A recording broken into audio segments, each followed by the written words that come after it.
Hey guys, welcome back and welcome to Respiratory Embryology. Let's get started. The development of the respiratory system occurs in 5 periods.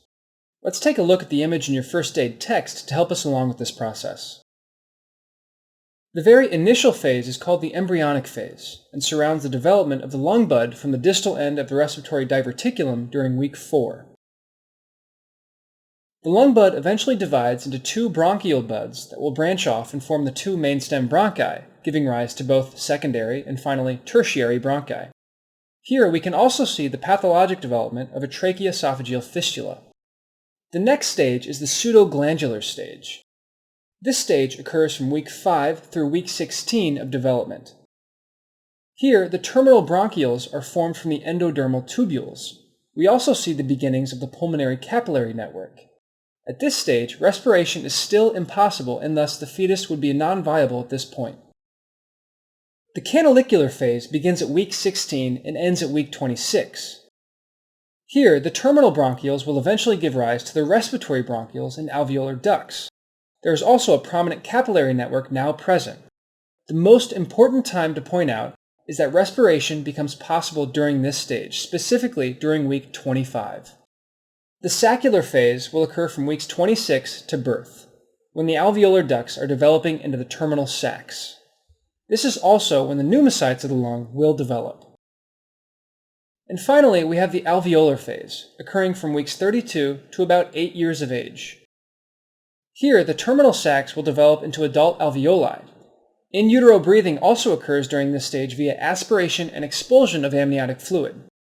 At birth, this fluid will get replaced with air and the pulmonary vascular resistance will rapidly decrease, allowing the newborn to breathe in oxygen independently. Let's talk about some congenital abnormalities that might occur during lung development.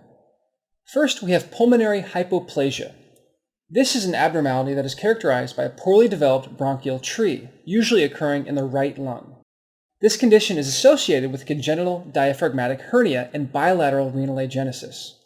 Now quickly, what pathologic sequence can you think of that might result from bilateral renal agenesis?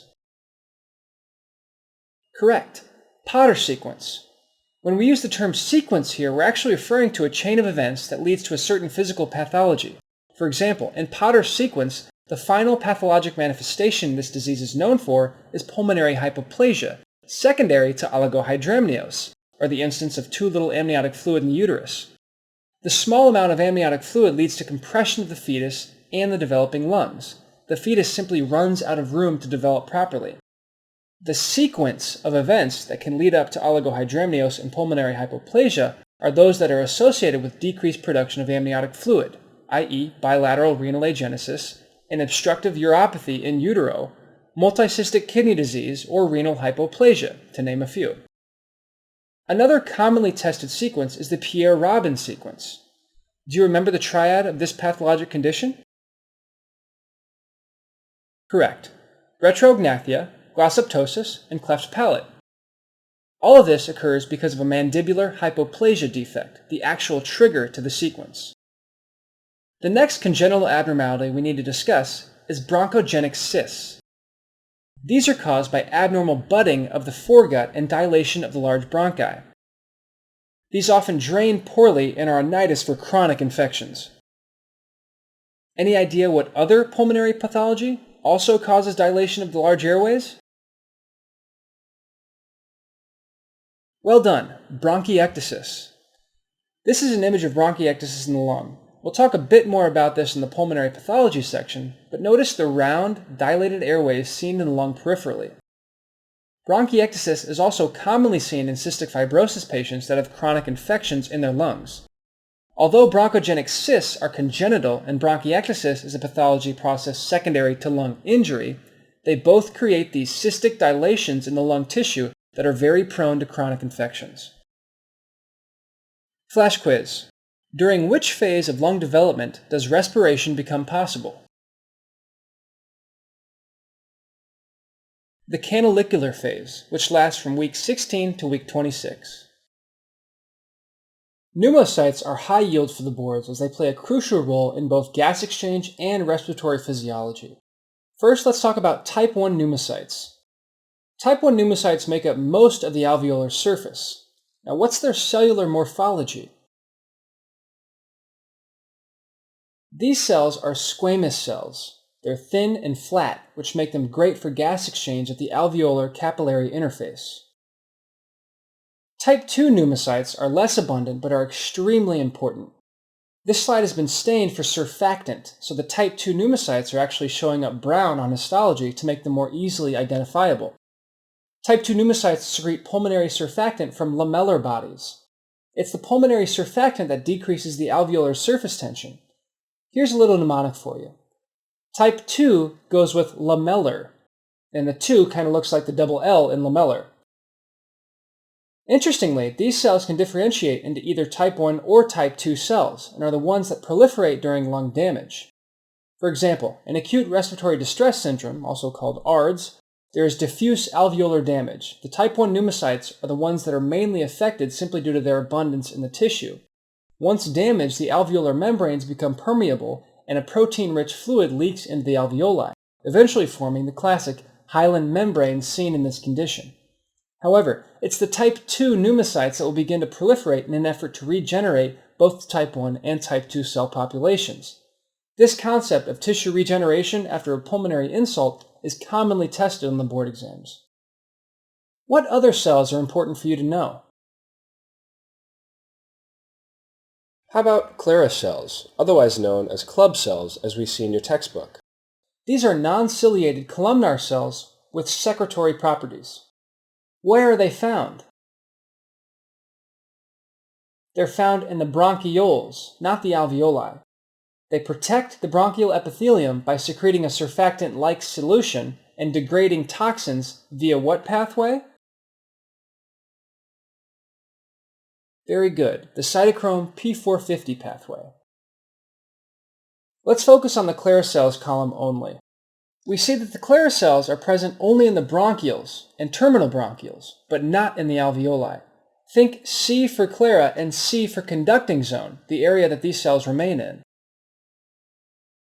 Okay, now let's get back to surfactant. So I said a little earlier that surfactant is secreted by type 2 pneumocytes. Now what is the main component of surfactant?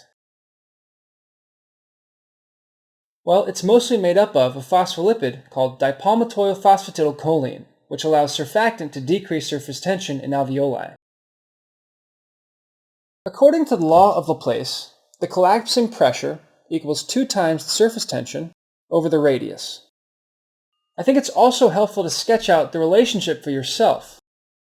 Looking at this equation, we see that the variable P, or collapsing pressure, will have a linear relationship with whatever change occurs in the numerator, which is in this case surface tension. As surface tension increases across the alveolar epithelium, the alveolar collapsing pressure will increase as well, and vice versa. In contrast, the variable P will have an inverse relationship with the changes occurring in the denominator. As the alveolar radius decreases, say during exhalation when air moves out of the alveolus, the collapsing pressure will rise, predisposing that alveolus to collapse. So, what's the bottom line? With surfactant decreasing surface tension, you should see an increased lung compliance and a decreased work of breathing because more alveoli remain open at the end of the breath. And if they do collapse, it requires less gas pressure to reinflate them. Finally, surfactant synthesis is a major part of fetal lung maturity. Later, we'll talk about neonatal respiratory distress syndrome, which is where you don't have enough surfactant at birth for efficient respiration. Any idea how you'd treat this? Good. Maternal steroids prior to birth. The glucocorticoids help to expedite fetal lung maturation and are most effective if administered to the mother once it's known that the child will be born premature. Now, as we discussed earlier, there are type 2 pneumocytes that secrete surfactant. This decreases alveolar surface tension and increases lung compliance and therefore decreases the work of breathing. The importance of surfactant is highlighted in neonatal respiratory distress syndrome, seen in this X-ray, where the pathology is related to the neonate's lack of surfactant. The deficiency in surfactant due to the immaturity of the neonate's lungs leads to an increase in surface tension, decreased compliance, increased work of breathing, and alveolar collapse. On the chest X-ray, you can see the diffuse interstitial infiltrates. So who is at risk of NRDS? Well, classically, it's preterm infants, especially those before week 35. Other risk factors include maternal diabetes and C-section. An important marker of lung maturity is the lecithin to sphingomyelin ratio. You can find this ratio in the amniotic fluid. Both lecithin and sphingomyelin are lipids in surfactant, but it's mostly lecithin that gives surfactant its properties.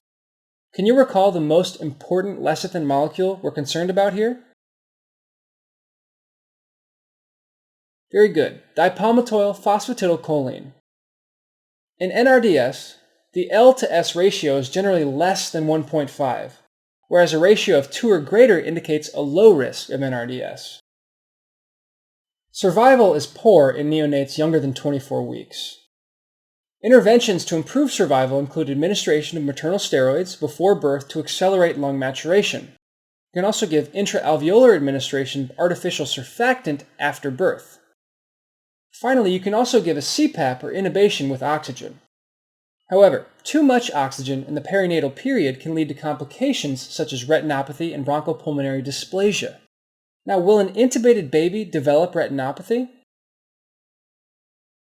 Usually no. It's more associated with oxygen tense, causing initial cessation of blood vessel formation because the oxygen tension in the retina is appropriate. Once the oxygen is removed, the relative hypoxia in the eye causes blood vessel overgrowth, which can result in blindness. If the baby has persistently low oxygen tension in the blood, what cardiac complication are they at risk of? Good, a patent ductus arteriosus. Alright, let's finish this section off with a board-style question. The X-ray shown in the image is from a child with a congenital condition. Which of the following is the most common cause of death in infants with this condition?